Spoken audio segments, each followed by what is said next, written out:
This is the summary of The Richest Man of Babylon, by George Clason. Success means accomplishments as the result of our own efforts and abilities. Proper preparation is the key to our success. Our acts can be no wiser than our thoughts. Our thinking can be no wiser than our understanding. Income, that is the thing. It costs nothing to ask wise advice. If you have not acquired more than a bare existence in the years since we were youths, it is cause you either have failed to learn the laws that govern the building of wealth, or else you do not observe them. She makes wanton spenders, who soon dissipate all they receive and are left beset by overwhelming appetites and desires they have not the ability to gratify. Wealth is a power. With wealth many things are possible. I decided that if I was to achieve what I desired, time and study would be required. As for time, all men have it abundance. As for study, did not our wise teacher teach us that learning was of two kinds, the one kind being the things we learned and knew, and the other being the training that taught us how to find out what we did not know. When youth comes to age for advice he receives the wisdom of years.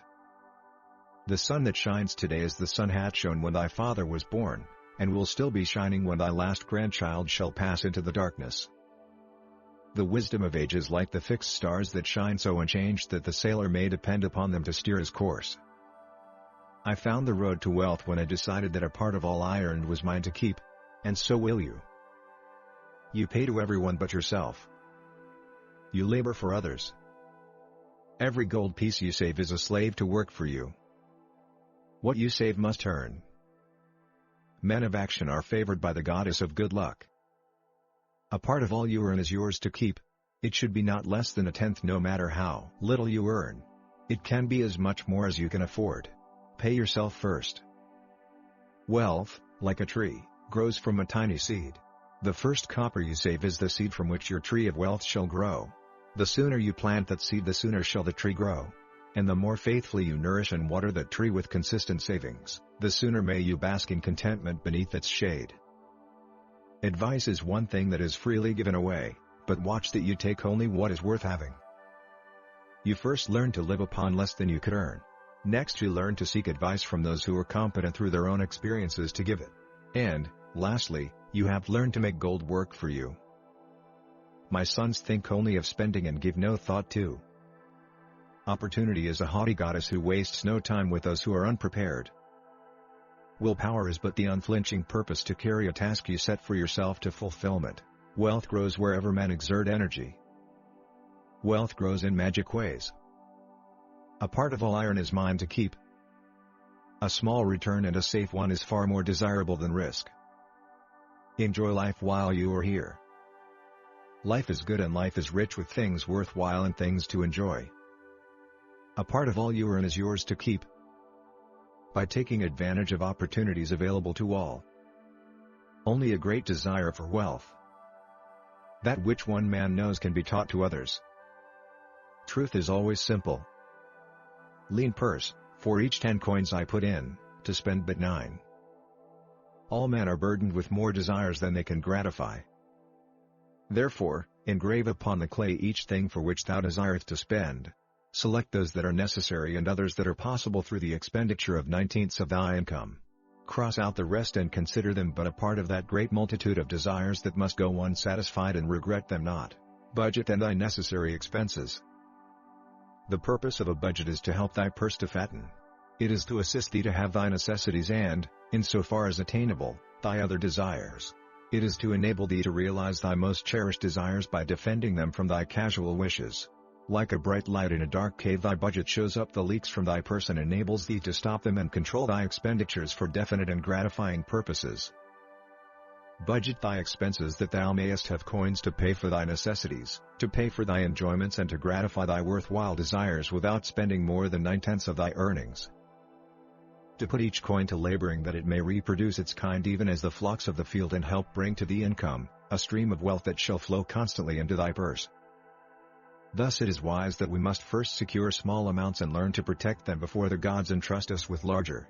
Every owner of gold is tempted by opportunities. Be not misled by thine own romantic desires to make wealth rapidly. Therefore, do I advise thee from the wisdom of my experiences, be not too confident of thine own wisdom in entrusting thy treasures to the possible pitfalls of investments. Better by far to consult the wisdom of those experienced in handling money for profit. Such advice is freely given for the asking and may readily possess a value equal in gold to the sum thou considerest investing. In truth, such is its actual value if it save thee from loss. This, then, is the fourth cure for a lean purse, and of great importance if it prevent thy purse from being emptied once it has become well filled. Guard treasure from loss by investing only where thy principal is safe, where it may be reclaimed if desirable, and where thou wilt not fail to collect a fair rental. Consult with wise men. Secure the advice of those experiences in the profitable handling of gold. Let their wisdom protect thy treasure from unsafe investments. Thus come many blessings to the man who owneth his own house. And greatly will it reduce his cost of living, making available more of his earnings for pleasures and the gratification of his ideas. This, then, is the fifth cure for a lean purse: own thy own home. Provide in advance for the needs of thy growing age and the protection of thy family. Strong desire to earn more. Preceding accomplishment must be desire. Thy desires must be strong and definite. General desires are but weak longings. For a man to wish to be rich is of little purpose. This is the process by which wealth is accumulated, first in small sums, then in larger ones as a man learns and becomes more capable. Desires must be simple and definite. They defeat their own purpose should they be too many, too confusing, or beyond a man's training to accomplish. The more of wisdom we know, the more we may earn. That man who seeks to learn more of his craft shall be richly rewarded. Always do the affairs of man change and improve, because keen-minded men seek greater skill that they may better serve those upon whose patronage they depend. Therefore, I urge all men to be in the front rank of progress and not to stand still, lest they be left behind. He must pay his debts with all the promptness within his power, not purchasing that for which he is unable to pay. He must take care of his family that they may think and speak well of him. He must make a will of record that, in case the gods call him, proper and honorable division of his property be accomplished. He must have compassion upon those who are injured and smitten by misfortune and aid them within reasonable limits. He must do deeds of thoughtfulness to those dear to him. Thus the seventh and last remedy for a lean purse is to cultivate thy own powers, to study and become wiser, to become more skillful, to so act as to respect thyself. Thereby shalt thou acquire confidence in thyself to achieve thy carefully considered desires. There is abundance for all. An instinct common to most men, the love of taking a chance with a small amount of silver in the hope of winning much gold. The game is so arranged that it will always favor the keeper. It not good luck but a just reward for our efforts. Opportunity waits for no man. Today it is here, soon it is gone. Therefore, delay not. The spirit of procrastination is within all men. We desire riches, yet, how often when opportunity doth appear before us, that spirit of procrastination from within doth urge various delays in our acceptance. In listening to it we do become our own worst enemies. A habit of needles delaying where action was required, action prompt and decisive. To attract good luck to oneself, it is necessary to take advantage of opportunities. Good luck follows opportunity. Good luck can be enticed by accepting opportunity. Action will lead thee forward to the successes thou dost desire. The 5 laws of gold. 1. Gold cometh gladly and in increasing quantity to any man who will put by not less than 1/10 of his earning to create an estate for his future and that of his family. 2. Gold laboreth diligently and contentedly for the wise owner who finds for it profitable employment, multiplying even as the flocks of the field. 3. Gold clingeth to the protection of the cautious owner who invests it under the advice of men wise in its handling. 4. Gold slippeth away from the man who invested in businesses or purpose with which he is not familiar or which are not approved by those skilled in its keep. 5. Gold flees the man who would force it to impossible earnings or who followeth the alluring advice of tricksters and schemers or who trusts it to his own inexperience and romantic desires in investment. Wealth that comes quickly goeth the same way. Wealth that stayeth to give enjoyment and satisfaction to its owner comes gradually, because it is a child born of knowledge and persistent purpose. The more gold I accumulate, the more readily it comes to me and in increased quantities. The gold which I save earns more, even as yours will, and its earnings earn more. Better a little caution than a great regret. We cannot afford to be without adequate protection. The hungrier one becomes, the clearer one's mind works, also the more sensitive one becomes to the odors of food. Being young and without experience, I did not know that he who spends more than he earns is sowing the winds of needless self-indulgence from which he is sure to reap the whirlwinds of trouble and humiliation. What every woman longs for is to be desired. Have I the soul of a slave or the soul of a free man? My debts were my enemies.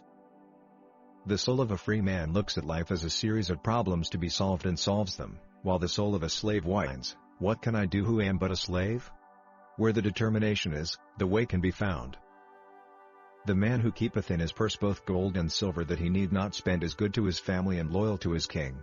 The man who hath but a few coppers in his purse is indifferent to his family and indifferent to his king. But the man who hath naught in his purse is unkind to his family and is disloyal to his king, for his own heart is bitter. Therefore, the man who wisheth to achieve must have coin that he may keep to jingle in his purse, that he have in his heart love for his family and loyalty to his king. Life is rich with many pleasures for men to enjoy. The Richest Man of Babylon teaches us many important concepts. I hope you have enjoyed this summary.